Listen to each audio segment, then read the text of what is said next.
1, 2, 3, 4. Okay, and finally we're ready to start. Yay! Yay! Who has this? Okay, who doesn't have a cell phone? Who has a cell phone? Yes, Aubrey doesn't have a cell phone. Can you please turn it off or just put it on vibrator or whatever it's called? Okay. Vibration, sorry. Okay. So let me introduce my co-founder, Anna. And Anna will explain what we do, and then we have introduction, and then we have our featured speaker. So Anna, here's you. Thanks, Kenny. Hi, guys. Hi. Do you hear me? Yeah. Hi. Thanks for coming. I really appreciate that. We really appreciate your activity of pulling the chairs outside. That's super cool. And we would also appreciate if you put them back when we finish. Okay, thanks a lot. So what do we do? So Silicon Valley Science Fiction Society, what the aim and the idea of creating this activity was to show that with current technologies and the advances in science, something that hasn't been possible and we're thinking about it, science fiction, it's actually possible today. We made a few steps about it. Some events, someone might have seen that. So we talked about invisibility. We're talking about like putting living organisms into places simultaneously. It was a tiny organism, but still, this was promising. And about like consciousness and how we can think about it scientifically. And I'm just going to pass the speak to Kenny. Okay, thank you, Anna. So one of the common themes of all of this is something you read in a science fiction, but something which is already done today. For example, Dr. Z.G. Wong created a real invisibility clock. It's real right now. Dr. Tonggan Lee, our another speaker, he was actually doing the real experiment of putting living organisms into places.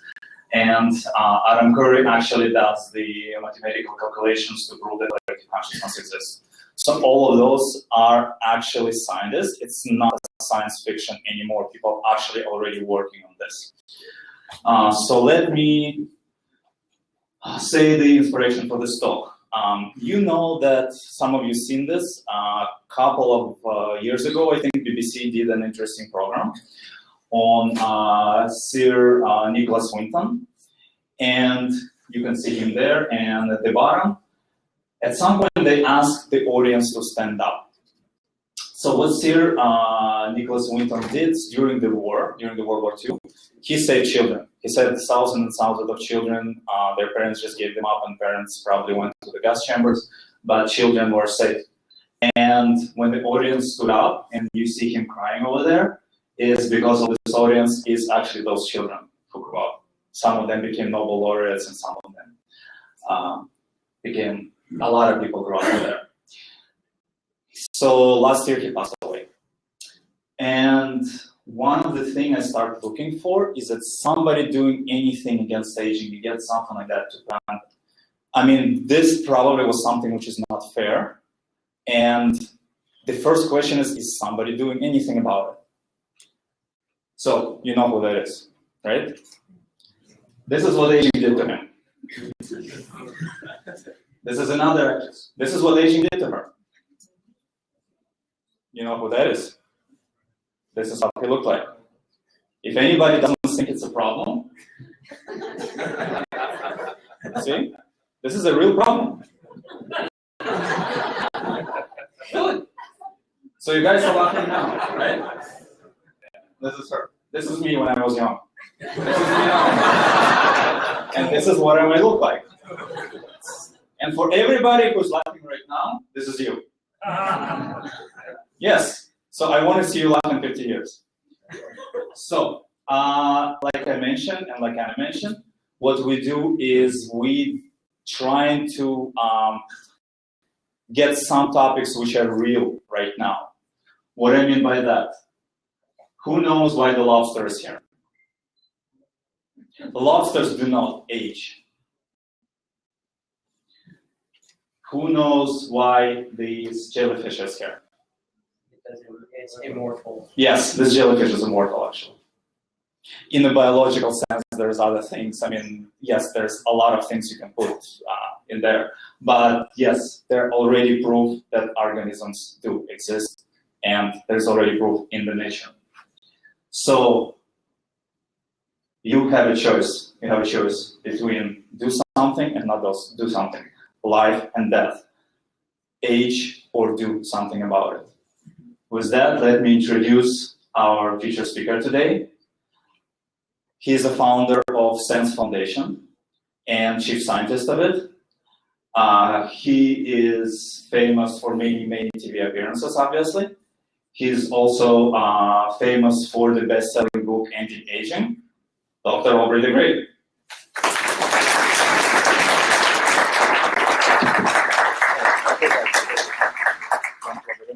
Hi there, thank you for coming. Let me just hope I can do this, and this, and this. Hello, wrong side, wrong side. And on this side.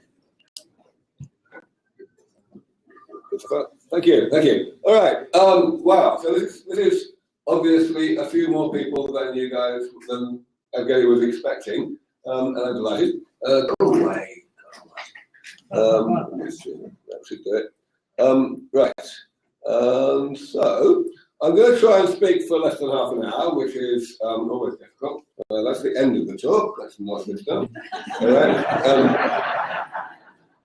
So yes, here we go. Yeah. So this is the title. Rejuvenation biotechnology is the term that we tend to use to describe what we do, and the I'm looking at this, which is presumably trying to film me, and I'm seeing that my head is going off the top a lot, so I'm going to try and stand back. All right, so yeah, the subtitle tries to explain kind of what this is about, and I'm going to spend a lot of my time here, perhaps the first 20 minutes, talking about the rationale and the specifics of what we do. Though of course, in that amount of time, I won't be able to go into all that much detail. First of all, let me get a feel for the audience. How many people have seen the talk of mine before, either live or online? Okay, so quite a few, but still not, most of you have not, so I won't go too fast. So I'm going to start by defining aging. Aging is actually a lot harder to define than you might think, or at least if you ask a lot of people for their definitions, you'll get a lot of different definitions. But it's really important to know what we're talking about before we begin. So let me use this definition. This has two big features that make me like this particular definition. Number one, it's mechanistic. It tells you not only how what aging is, but how it happens. And number two, it demystifies aging. It's really important, and this definition emphasizes it, it's really important to understand that aging is really not a phenomenon of biology at all. It's a phenomenon of physics. Any machine, whether it's alive or dead, alive or inanimate, is going to accumulate damage throughout its life as a result of its normal operation. Whether it's a human body or a car, it's all the same thing. And that damage is, to a certain extent, tolerable, because, of course, the machine is set up to tolerate a certain amount of damage. But eventually there's too much, and the body, or indeed the car, ends up declining in its performance as a result. That's all that aging is, and it's all you need to know in order to understand the rest of the talk, really. We can say it this way in the case of a living organism. We can say that metabolism, which is the process that keeps us alive, or rather the network of processes that keep us alive from one day to the next, throughout life, even starting before we're born, it creates damage. Damage accumulates, and eventually, later in life, it creates pathology. All right, so here's a question for you all. Why have we made so little progress against the ill health of old age with medicine, when we've made so much progress against the ill health of early life? I'm sure you all know that 100 years ago, more than a third of babies would die before the age of 1. And that was true in absolutely any country, even the wealthiest countries. Same for childbirth, of course, a lot of death. And it was all pretty much eliminated just by really simple measures. So what's so much more difficult about the ill health of old age? Well, Of course, I've already given you a definition of aging, and you won't be surprised to see that my answer to this question refers to that. This is not my answer. And also, you're not supposed to be able to read the slide, don't worry. This is most people's answer. Most people would say that the main reason why aging has been so recalcitrant, so resistant to medical progress, is that it's so complicated. There's so many different things that go wrong at more or less the same time, and they interact with each other, they exacerbate each other. You've just basically got no chance. And to a certain extent, that's true, but it's not the main problem. The main problem is illustrated on this table. Here is the table that you will get if you asked most people a different question. The question in this case is, in what types of way can people be sick? Okay, now, what I've got here is a classification that I think most of you would probably get instinctively. You would say, well, there's infections, and then there's genetic diseases, and a few of us are unlucky enough to inherit from our parents. And then there's the chronic, progressive diseases of old age. And then there's something I can discuss aging itself, which is not even a collection of diseases. It's this collection of rather nebulous, non-specific phenomena like sarcopenia, which is the loss of muscle as you get older, or immunosenescence, the declining function of the immune system. You know, I mean, that's a fine classification, you might think. But there's one immense problem with this classification. It's not the columns, it's the location of the black line. It ought to be here. It's absolutely essential to understand that column 3, the chronic diseases of old age, are part of aging, and that the distinction between column 3 and column 4 is purely 100% semantic. It is absolutely not a biological distinction. The difference is only that we choose to give the things in column 3 disease-like names and not the things in column 4. Now, you may be wondering by now why I have belabored this point so heavily. I'm going to tell you.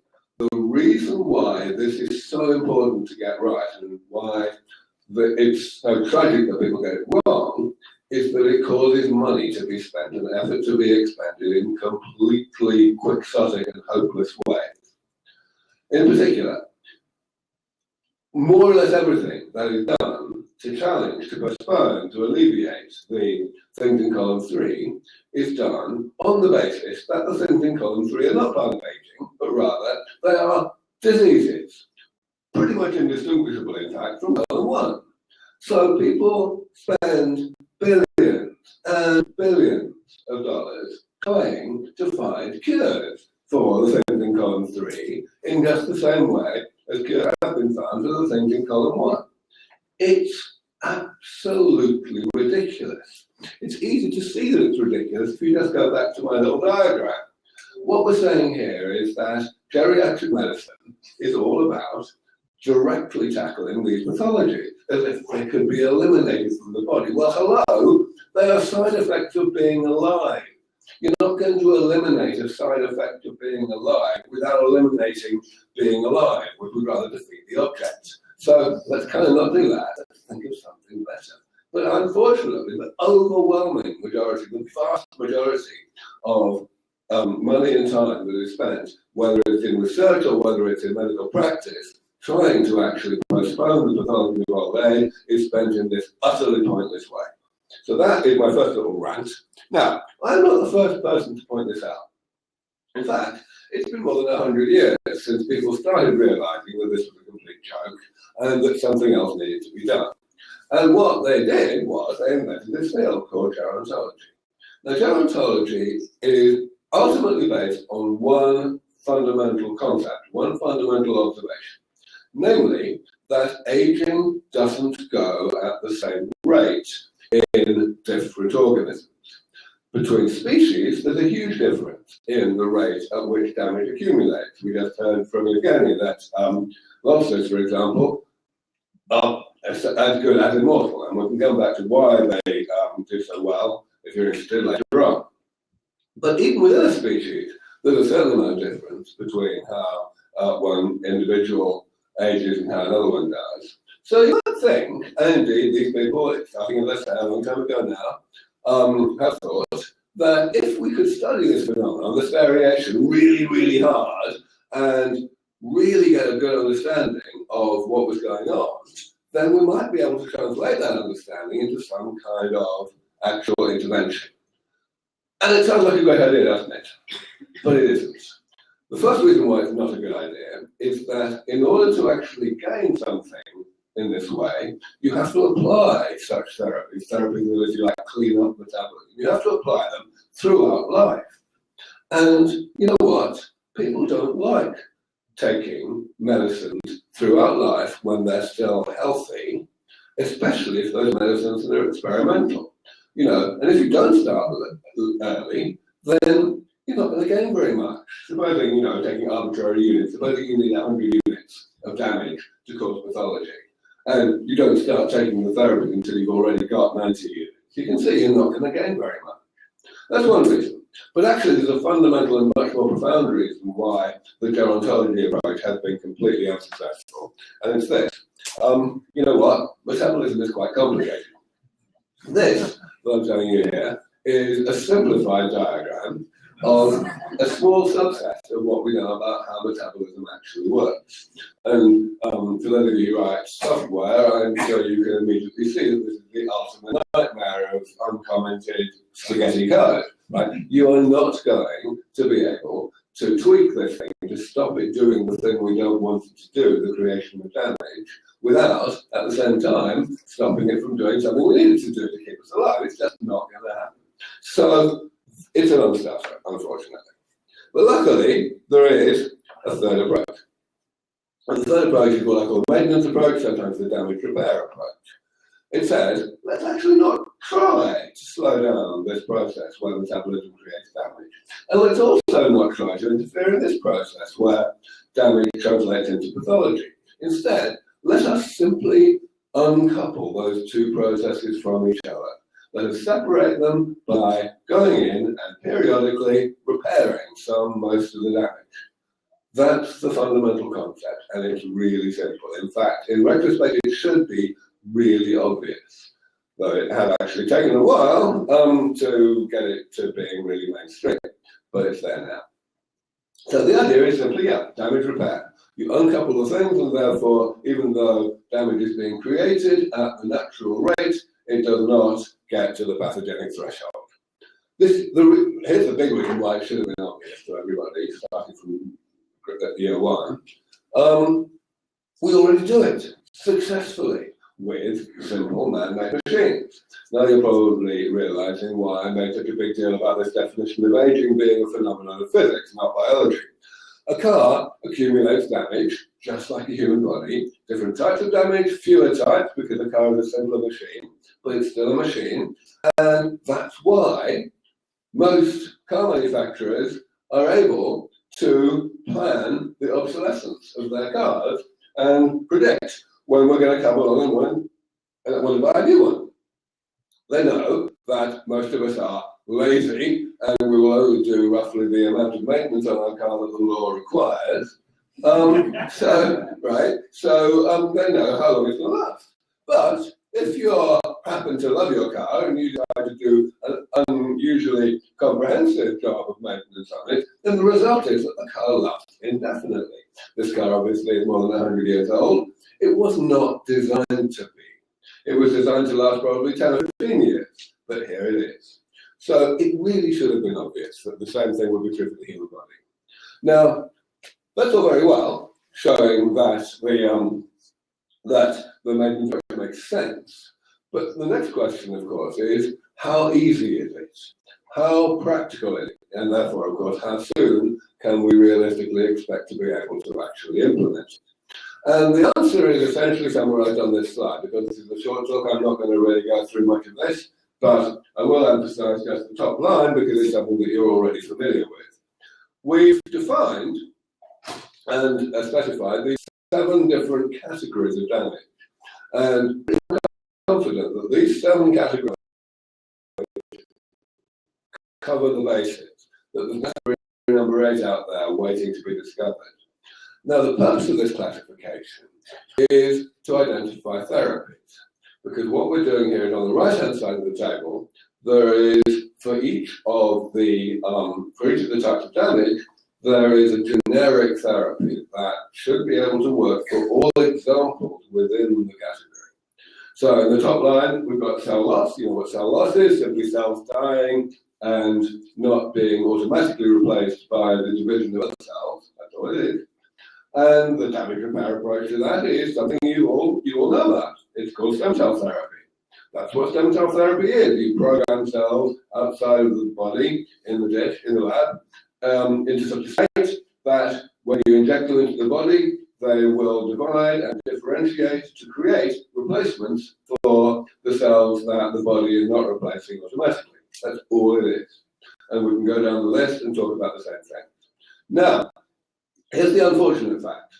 Nearly all of these other 6 things below are much more neglected by the research community than the top one, stem cell research. We, as a small organization, Sense Research Foundation, only $4 million a year, we actually don't do any stem cell research to speak of.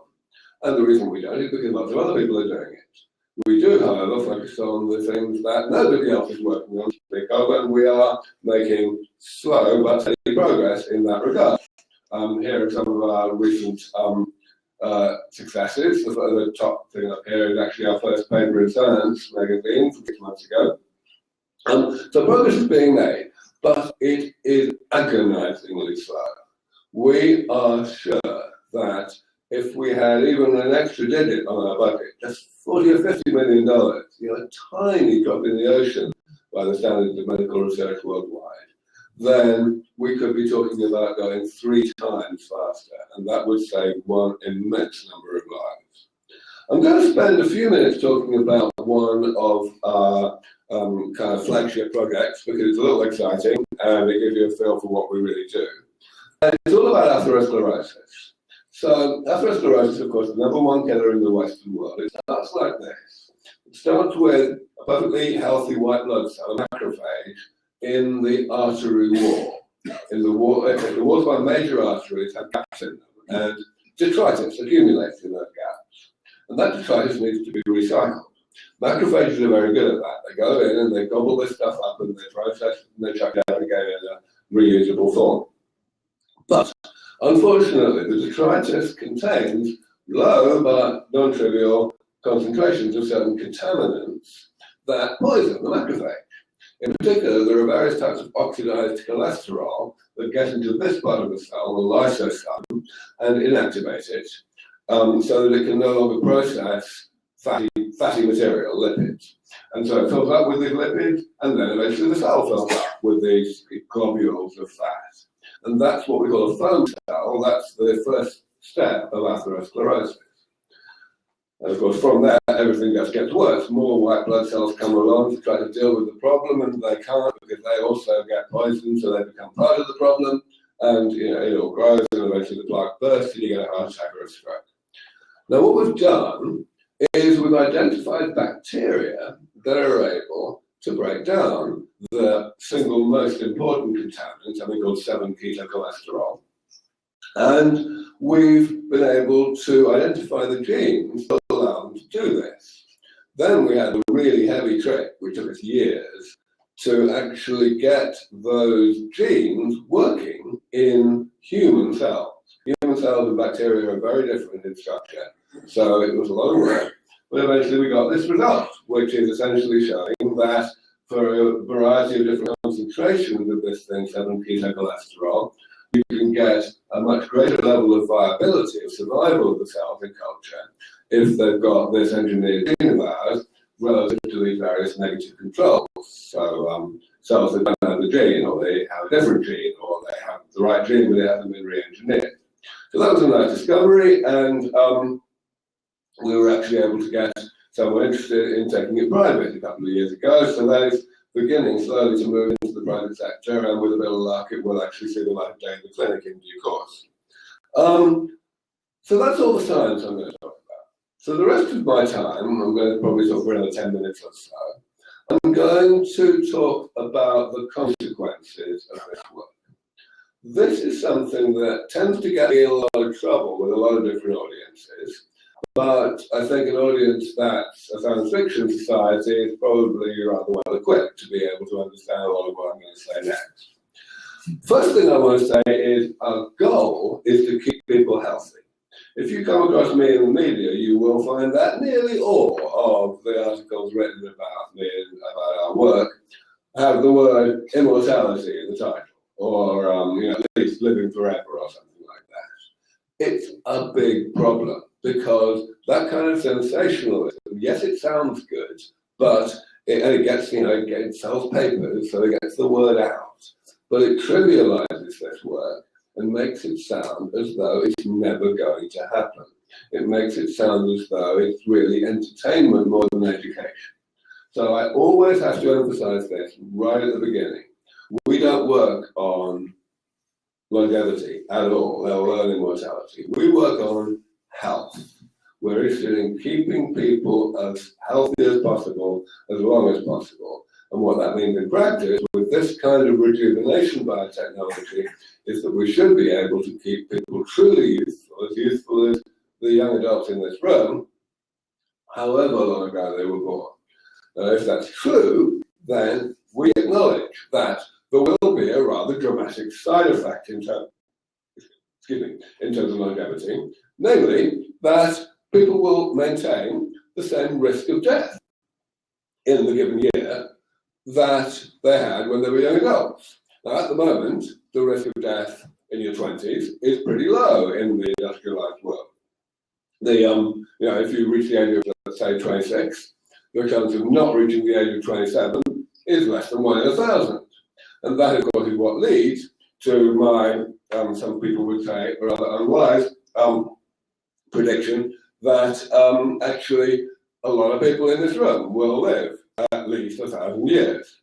Not everybody, of course, you can still be hit by a truck, but the fact is, most people won't. And that is, of course, only a prediction. It might not be true. The world might get hit by an asteroid in a lot less than 1,000 years.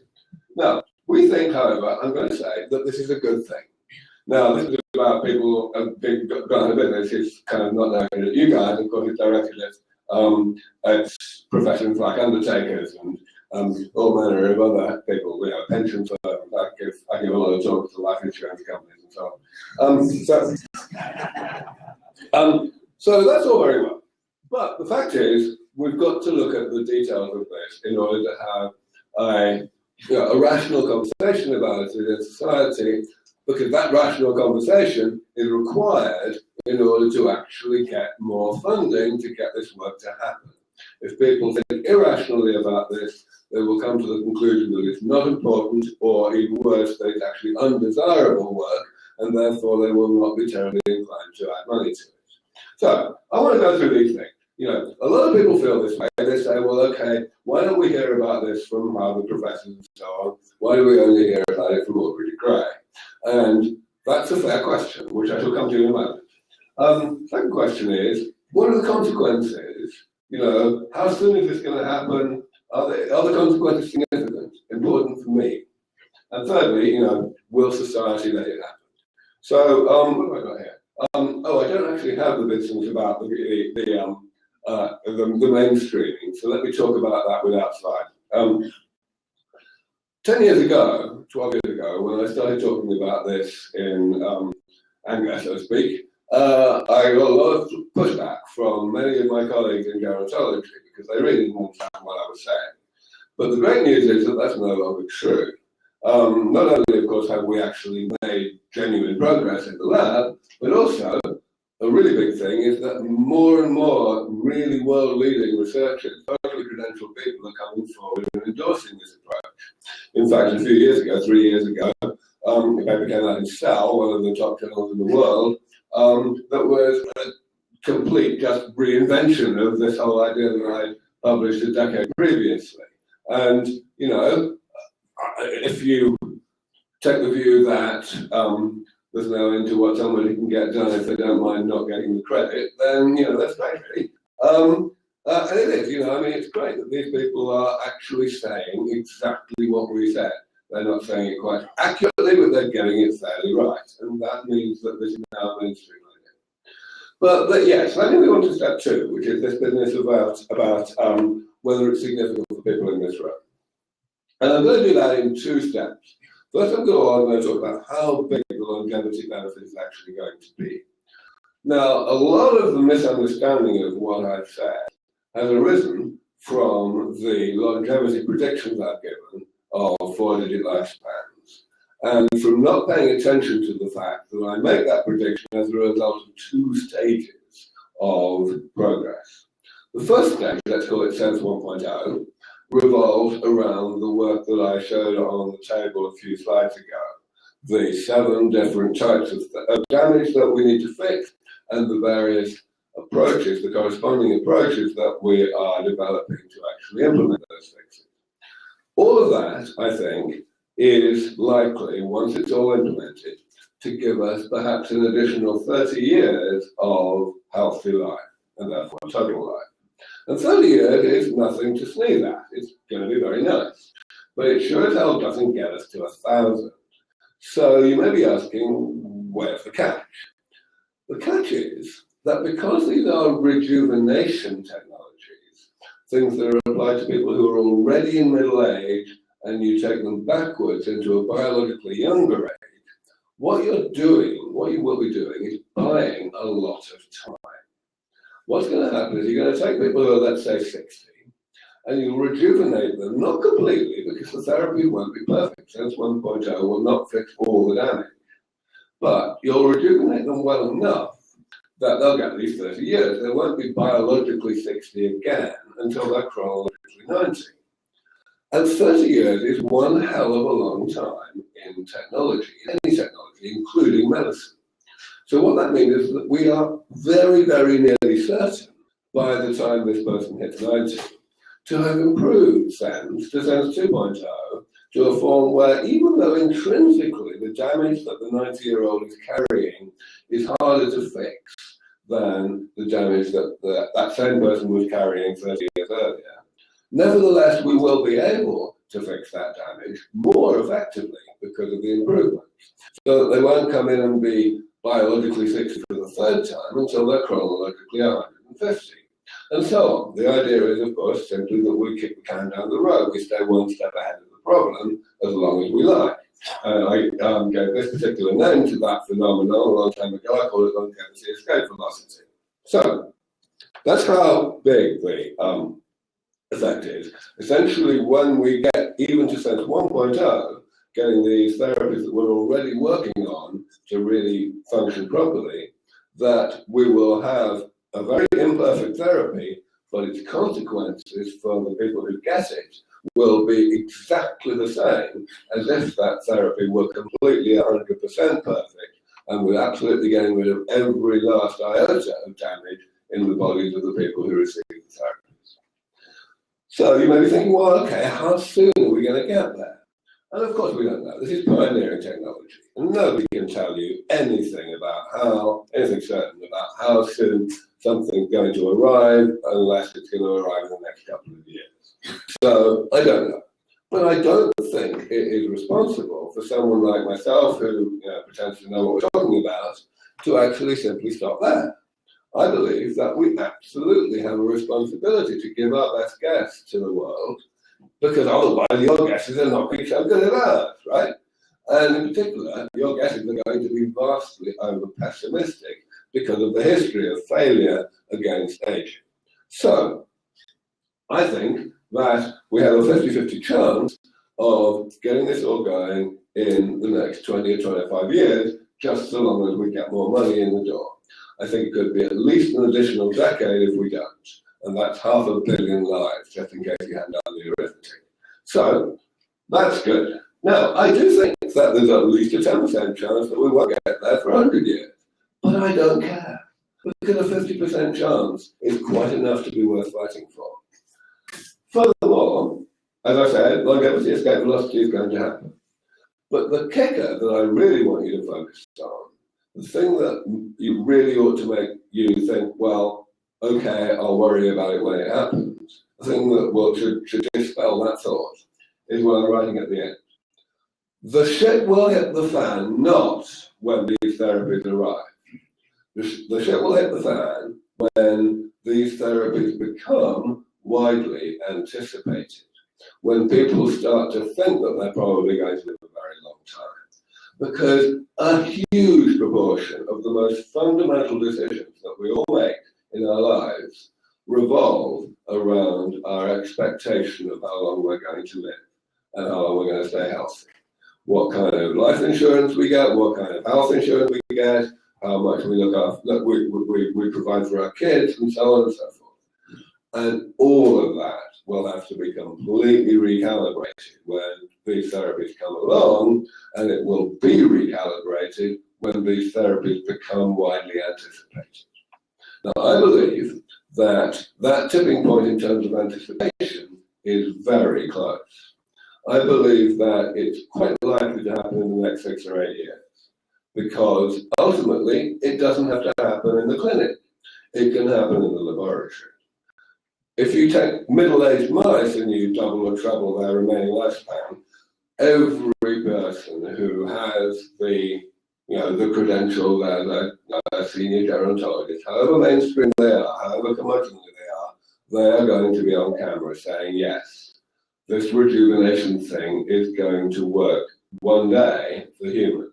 They won't tell you how soon, of course not.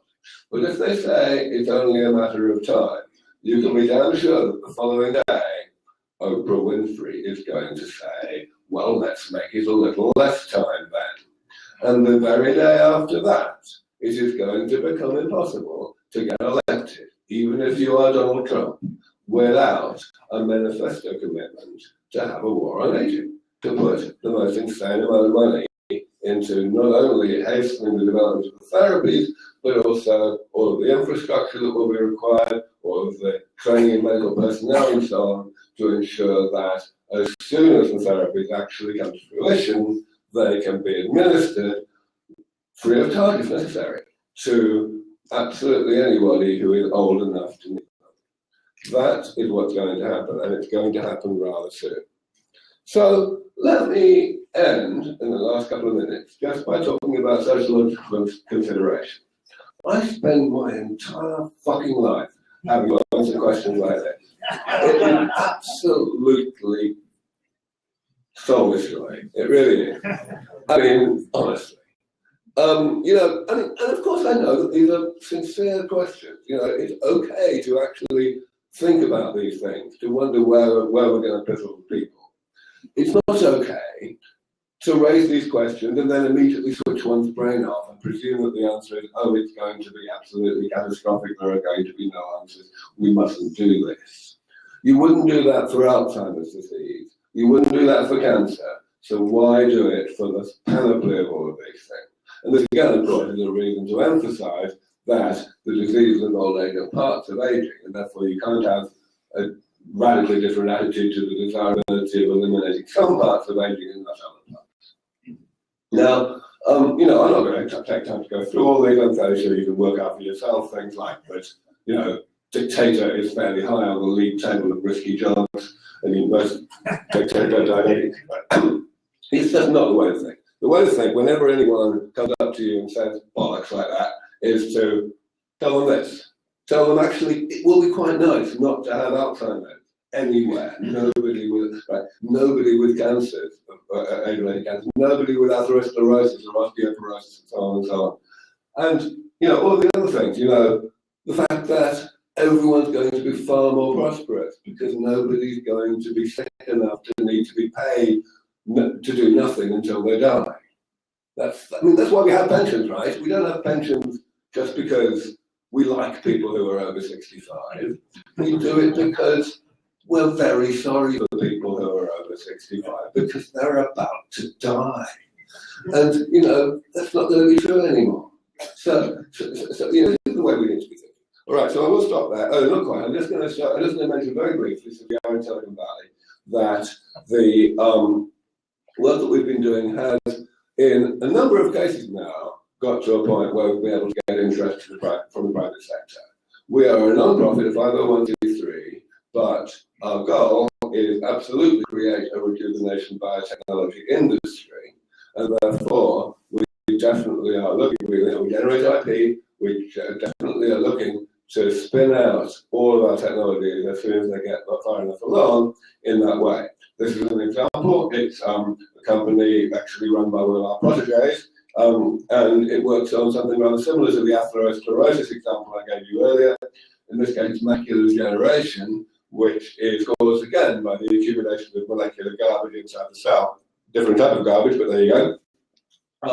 This is a company in Texas that's taking forward some technology we funded on something called amyloidosis, which turned out to be the #1 killer of centenarians and people older than that. This is a company, Arigos, that works on organ cryopreservation as a way to address the organ transplantation shortage. And it's got some fascinating new technology that I believe is going to transform that field. Here's a company looking at senescent cells, cells that get into a state where they don't die, but they're still bad for you. They secrete nasty stuff. And there's been quite a lot of interest in developing drugs that get rid of these cells recently. This company is working on a more genetic approach, which I think is going to be much more powerful. So I'll stop there. I wrote this book a few years ago. If you want to know more, even after I've done all my Q&A, then please read this. And there you go. Thank you.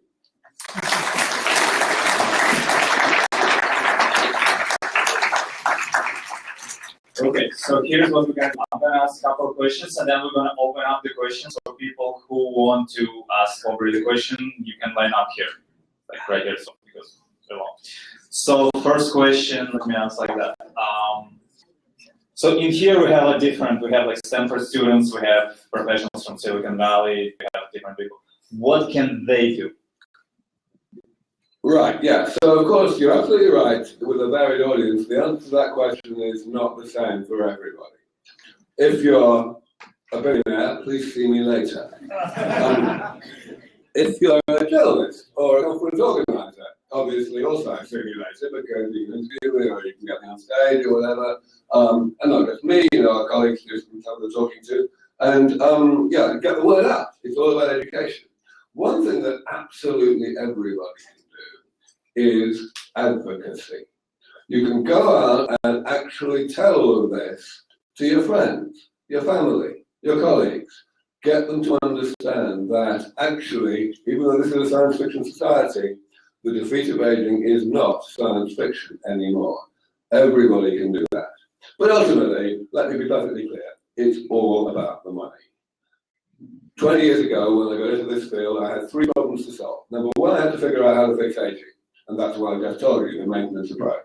Number 2, I had to get the people on board. I had to find the world-leading scientists and convince them that this was something they wanted to work on. And I was able to be very successful in all of that as well, at least 10 years ago. So for the last decade, there's only been one thing slowing this work down, and that is lack of funding. It's a complete scandal. It's an absolute tragedy. Thank you. Just to point out, like I personally donated a couple $100 to Science Foundation. So, if you guys want to know, since I think on the website there is a button to donate, like PayPal or anything. Oh yeah, so exactly. Yeah, I mean I did it before. And one more question I'll ask, and then I'll open up. Is it true that your beard has a personal Facebook page? I've forgotten that. I have a feeling it might be true. Yes. Yeah. Shall we say I haven't looked at that page for quite a while? Okay. Yes, I just checked it out before they talk, and yes, it is true. There is a page that you can like Aubrey's beard on Facebook and follow it. Okay, so now we're gonna open up the questions. So anybody who wants, please line up here. 1, 2, 3. We're gonna try to use 2 mics not for you, and 1 try to give and then give it back. So when did you start working on this anti-aging sort of thing, and why? Sorry, was that too wide? Was it wide beginning? Well, what led you to start pursuing this sort of topic? Yeah, right, okay. So, actually, it was relatively late in life. I started out as a computer scientist, and I worked in artificial intelligence research until my late 20s. But while I was at that, I met and married a biologist who taught me about biology by accident, but also who eventually gave me to understand that she didn't think aging was very interesting or very important. And indeed, it seemed that almost all other biologists felt that way too. And that was absolutely shocking and horrifying to me, because I had gone through my entire life presuming that it was completely obvious to everybody that aging was the world's most important, most serious problem. And it turned out that that wasn't the case. So that being so, I decided, well, I've got to switch fields, really. I was already working on what I viewed as the world's second most important problem, the problem of tedium, of people having to do stuff for money that they can do otherwise, which is basically what artificial intelligence seeks to fix, right? And so I thought, well, I'm going to switch to the most important problem because, you know, I might be able to make a difference.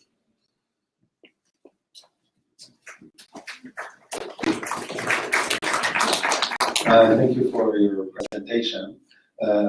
My question is coming from the example you gave about cars. Okay. So when you see that 100-year-old car, we understand that parts of it are new, like the lamp was replaced or part of the engine, so whatever breaks down, you can replace. And today we already have transplantation technology, so if a kidney fails or a heart fails, you can replace it either by the donor or by mechanical heart, which will be available soon. I myself work on ovarian transplantation, so I know that I can transplant an ovary and rejuvenate a woman in a way.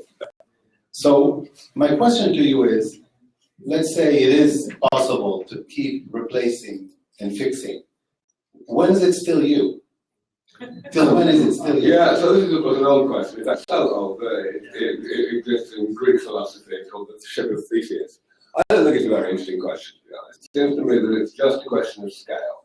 If you replace the engine of a car, you are repairing the car. If you replace a spark plug or whatever in an engine, you're repairing the engine. It's just a matter of, what you're replacing is a repair of something a bit bigger. And so I don't really regard it as an interesting philosophical question at all. It seems to me that people stay the same if they're being repaired. In particular, I think it's important that the repair has to be relatively incremental. Like if you look at the brain, for example, if you're replacing all the cells, then you better do it slowly, because you need the new cells to learn from the old cells and be integrated into the cognitive network, so to speak. But if you do it slowly, then it's really no different from the change that's happening in the same individual as a result of learning stuff and forgetting stuff. And, I can't remember an awful lot that I knew when I was 10, but I don't feel that I'm a different person than the person I was when I was 10.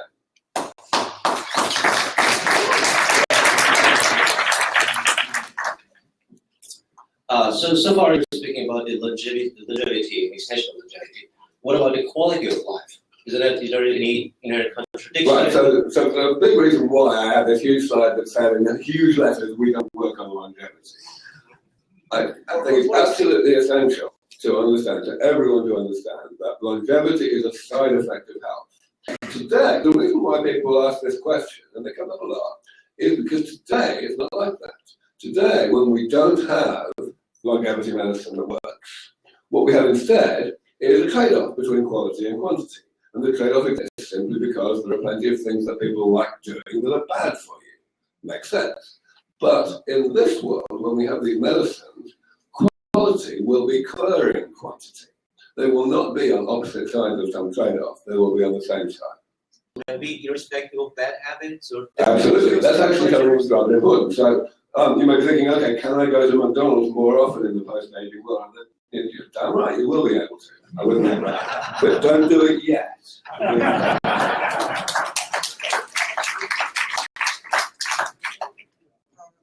To receive funding from government research agencies like National Institute of Health, and how much, if not? Yeah, that's it. I wish. We have had pitifully small amounts from public funding agencies.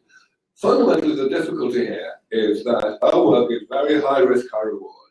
And any scientist will tell you that the whole system of peer-reviewed funding of science is massively biased against high risk, high reward work, especially in today's world where the overall amount of funding is so pitifully small. Ultimately, the way that people get funded is by applying to do stuff that everybody already knows that they are good at. You can't extend to the periphery of your expertise. You can't do things that are too hard because you might not get your publication in Science in time to make your next grant application, and then it won't get funded. That's the way that scientists are forced to think at the moment, and that's why we have chosen the only way forward, which is to sidestep all of that by going straight to wealthy individuals who don't have a constituency.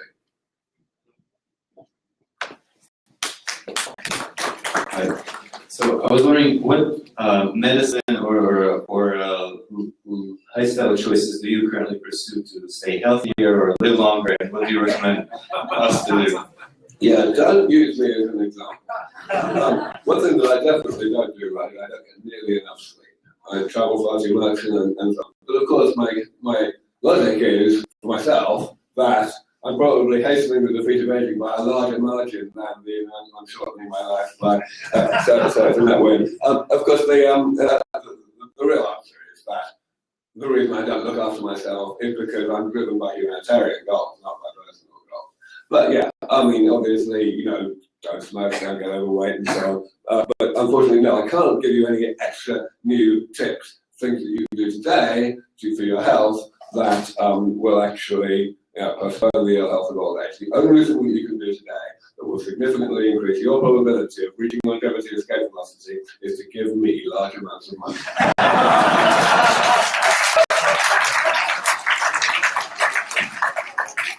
Actually, follow-up question which I forgot to ask.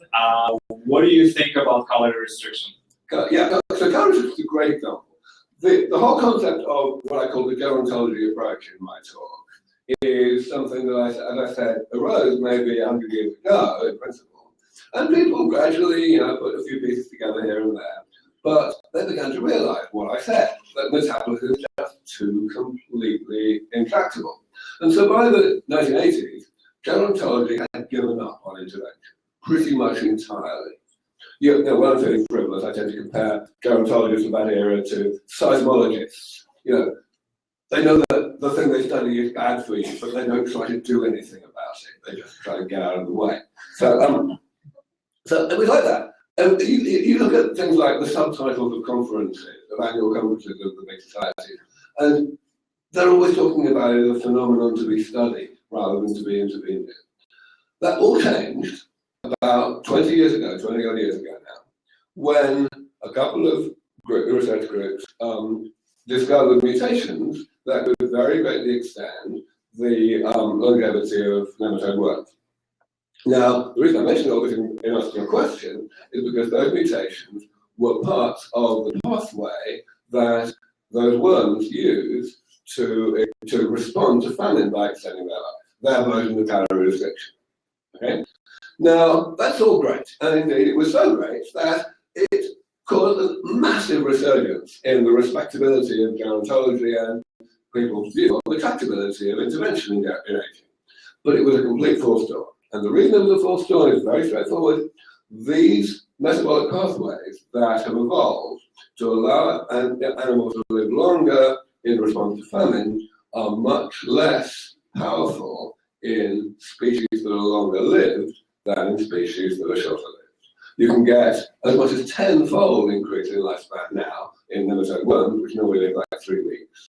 You can only get 50% in mice or rats. Now, 50% sounds like a nice thing to get, but unfortunately, the trend extrapolates. People have now done huge, immensely expensive experiments on calorie restriction in monkeys, and depending on who you talk to, they got either 5% or nothing. So, it's really not much good. And, calorie restriction is probably good for you up to a point. It probably improves your health if you don't get too suicidal, but it's not going to get to longevity escape velocity. So my question was, what is your perspective and the Center's perspective on both, artificial intelligence and technological acceleration in longevity research? Okay, so first of all, I want to apologize for looking at you when I was So as I mentioned earlier, I used to work in artificial intelligence. I still follow the field that and it's possible that machine learning and other things that are moving so fast these days will actually advance over the next decade or so to a point where it can actually contribute to scientific research, and of course that would include gerontology research.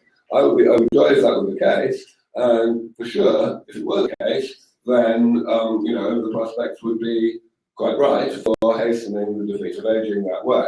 But I'm not holding my breath, to be honest. I think there's a huge amount that we still don't know about where machine learning and artificial intelligence in general is actually going in the near future. Some of the surprises we get may be really big surprises, really good surprises, like what happened with AlphaGo recently.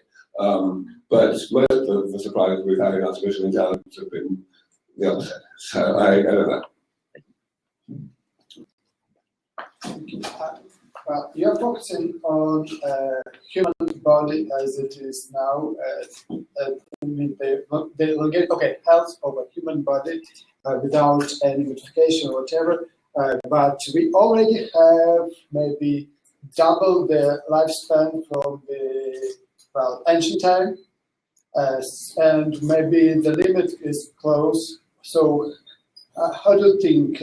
Does it really make sense to improve the existing mechanism, or we should go forward, scrap some parts, and maybe do some artificial evolution of human, maybe go to a completely different direction, like aploided or something.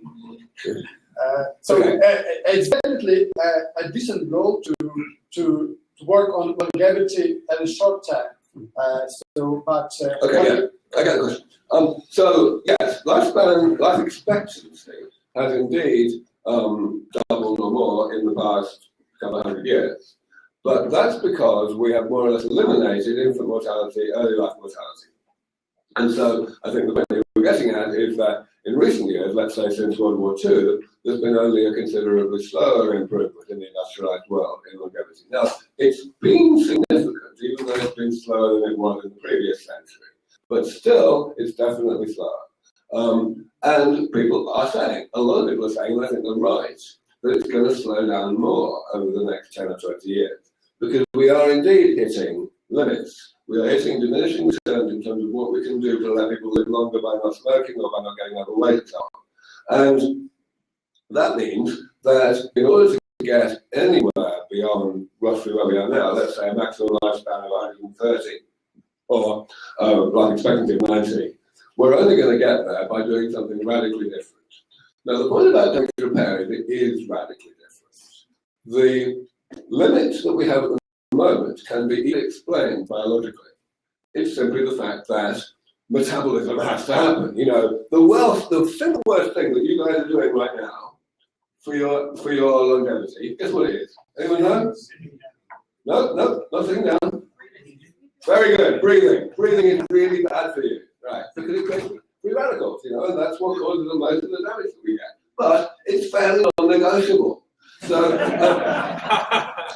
we've got to do it. And of course, there's more than that. There's sugar transport and so on. So the point is that we have a limit now because we've got to do these things. And different people are built a bit differently. Some people can afford a little bit less breathing, a little bit less free radical production, a little bit more damage before they die. But still, only a little bit. Now, if we're repairing the damage, that whole logic goes completely out of the table. Okay, let's have 1, 2, 3, 4, 5. 5.5, and that's it. Well, my question is actually very simple. One very simple one. It's actually very related to the first question. Dr. DeGrey, you spent earlier you mentioned you started this research in this field in your early 20s, and you've come a long way in researching the field that probably most of us don't even understand the significance of that. So I want to ask, what is your inspiration in doing research? What motivates you in doing research in this field? Well, success helps. The fact that I've been able to get into this position of being the global spearhead of what I review as the world's most important mission, that's a pretty strong privilege, and it's hard not to be motivated by it. Plus also, the fact is I just grew up, even when I was a young kid, I knew that what I wanted to do with my life was to make a difference. That's why I went into artificial intelligence research. It's also why I did this field. Thanks. So until you get your millions to fix all of us, what is your opinion on nutrition? What is your opinion on exercise? And also, can you comment about the blue zones that seems to be around? Yeah, actually, so if you put all those things together, you are helping me to answer concisely. I believe that a good diet is good for you, and a moderate amount of exercise is good for you. But exactly how good they are for you is rather well illustrated by these blue zones. So, for those of you who don't know the blue zones, that's a term that was coined by a guy named Dan Buettner some years ago now, as particular small areas of the world, generally individual islands or cities or regions, that had unusually high life expectancy relative to their nearby neighbours. Now the question is, how unusual? If you look in terms of ranking, then these places were very unusual. But if you look in terms of the actual absolute numbers, how many years extra people lived, it's not so exciting at all.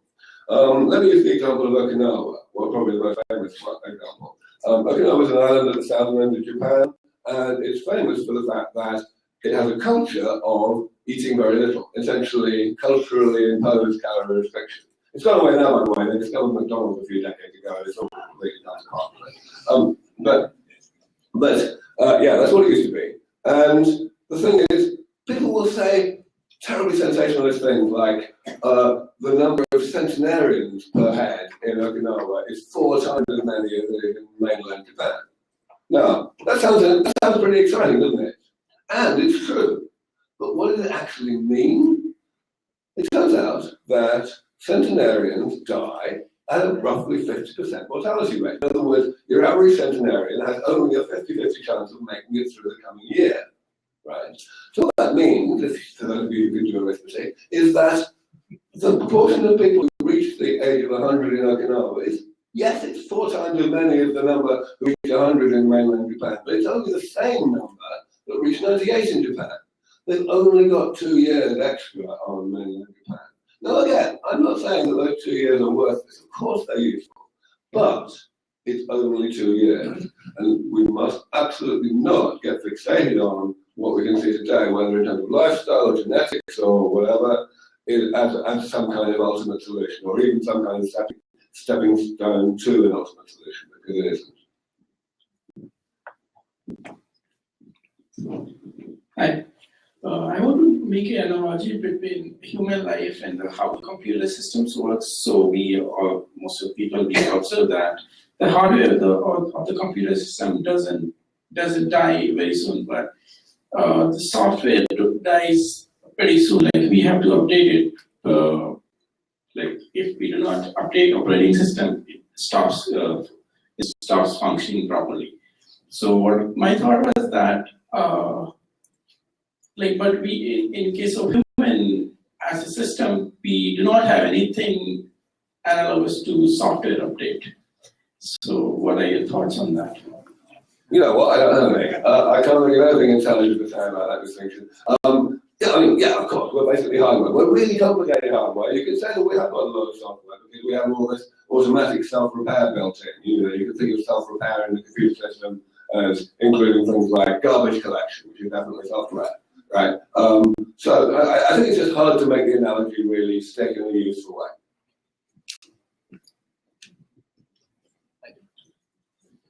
Part of the beauty of your science is it looks like you found a problem, aging, and you want to fix it for everyone. Now your organization, of course, going back to your example with the car, I guarantee you the guy driving the car was not poor. He could probably buy every part he needed, which is why it lasted so long. And you look at a quick glimpse at the medical industry and you see that the rich can afford the implants and the poor can't. And your organization needs money in order to make the science go. Right. And capital venture funding comes with strings. Right. Have you thought about ways to address the problem of possibly creating massive social inequality? Sure, absolutely. I mean, the main reason we're not worried about that is because aging matters too much to people. This is the main reason I'm not worried about it. You know, 20 years ago, was it? More than that now, Clinton famously said, "Is the economy stupid?" in answer to the question, you know, what really matters in terms of manifesto constituents. Why is it the economy? It's because people care about being prosperous more than they care about anything else. Now, the question is that still going to be true in a circumstance where these therapies are available to some people, or even are about to be available to some people? I don't think it is. I think that people care about long-term health at this kind of scale far more than they would care about being prosperous. Whereas today, the problem that you have quite rightly highlighted of inequality of access to expensive high-tech medicine is because people don't care so much. And when I say people don't care, I don't mean, of course, that people think it's okay to die.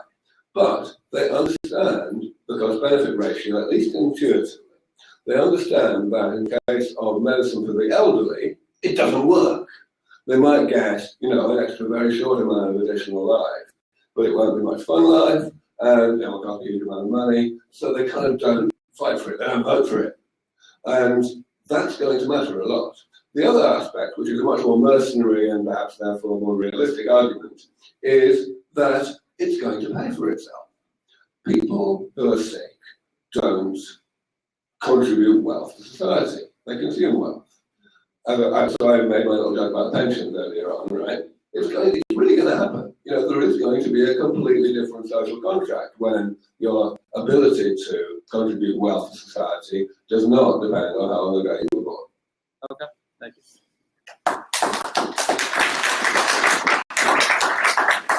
Hello. I believe health is very important and it's a longer life you can live. So, from your research, what you think, what most helpful for people who have good immune system, no matter what age?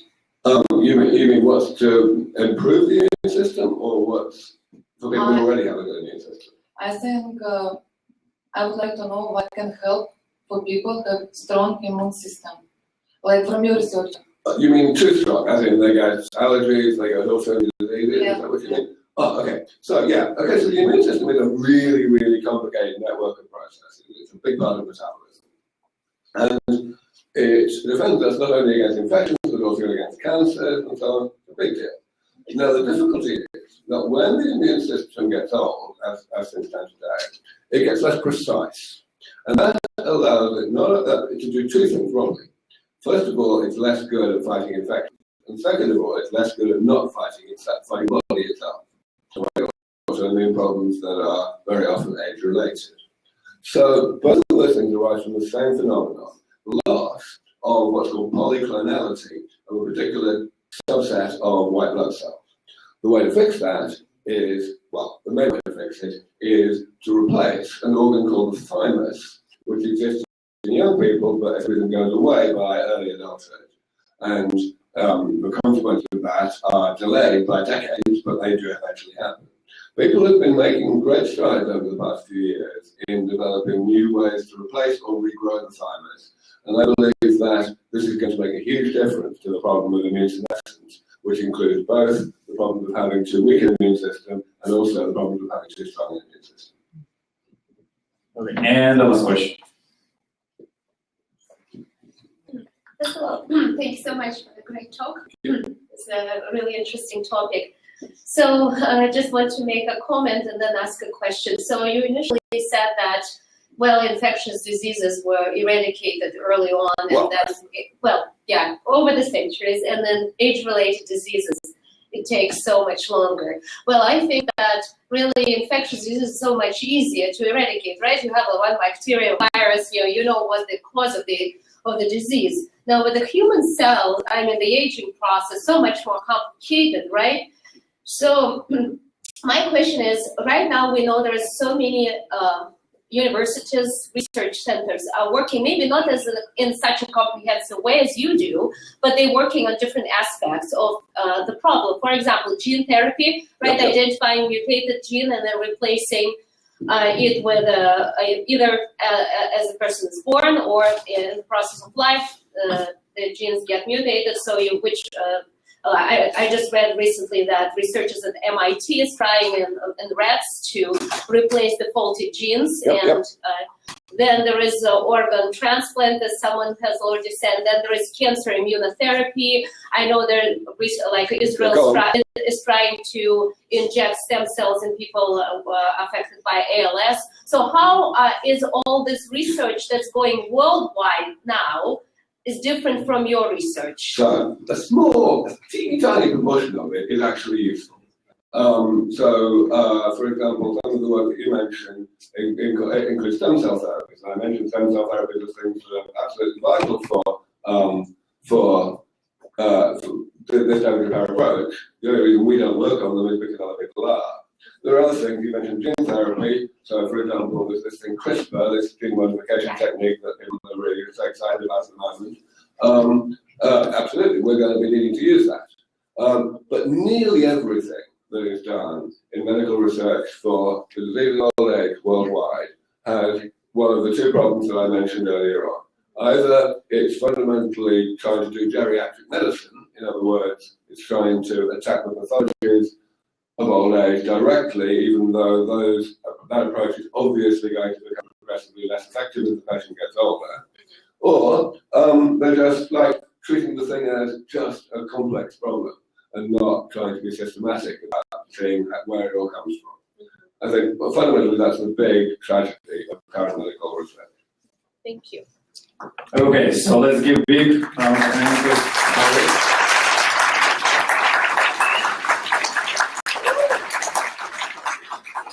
So here's what's going to happen now. We really encourage you to actually talk to each other and maybe talk to Aubrey if you have like 5-10 minutes.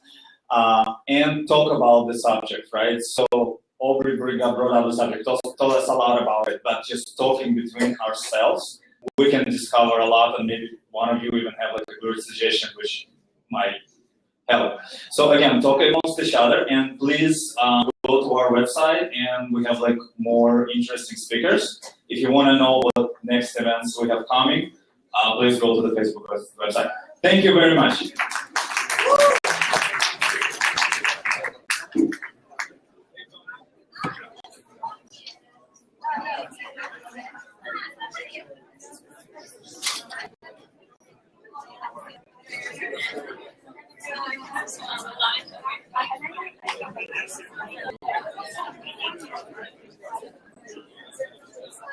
I don't think all of these flip sides that people give me all the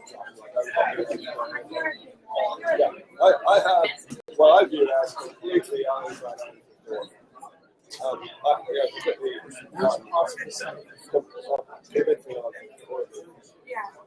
The answers are not just the specific answers. Say, we might have this problem because we can do that. There's also a generic question. You can say, well, first of all, how big is the problem that we might solve as a result of solving the problem we might solve? It's only logical to worry about it if you think that the chance that the problem you create might be bigger than the problem you expect. It's very hard to make a case that any of these problems could ever, even in the worst case scenario, be bigger than the problem of 100,000 people. The other thing is trust. It's going to make the choice. If you say to ourselves today, we're going to call, where are we going to put it on the we have no idea, let's not do this. What we're doing is telling future generations what unnecessarily early effects. When in fact, they might have a perfectly good solution to that thing, like more renewable energy. So we're not talking about they should have the choice whether we use this or not. We want to have this or not.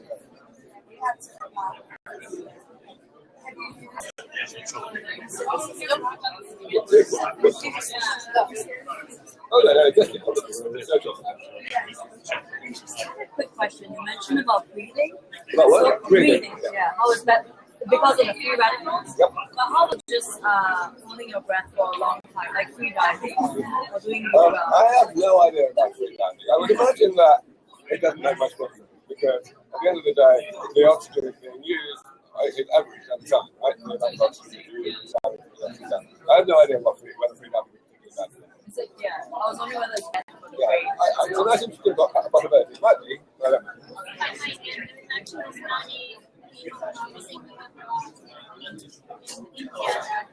Exercise for 5 seconds. Hold it for 15 or 16 seconds.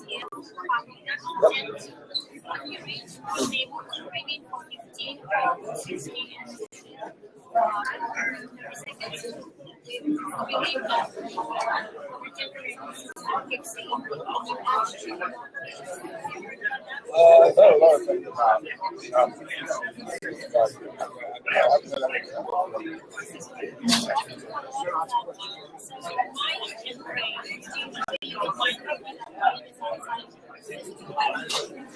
good. Yeah, there's a double right button. Stress.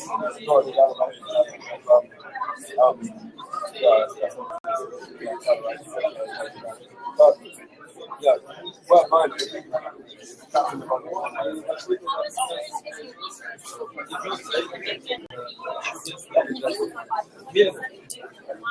Я не помню. It's above my budget. What do you think about the higher content? Sorry, I don't want to ask, but I want to be but so I don't know. So everyone can ask a question. And of course, I have one question. I work in kind of have how we think. Because I work with identity agents like that, and I think the whole system it changed. As if Andorra, by the way, just to be here. What do you think about higher consciousness and longevity? What's your opinion? I don't understand the question. If, for example, if you studied any people that meditate a lot or... is meditation good for longevity? Okay. Well, yeah, somewhat good because that really is stuff. I was mentioning stuff but it's something I'm going to make it. In terms of natural inclination to longevity? Yeah, it will cause a natural inclination to slightly elevate.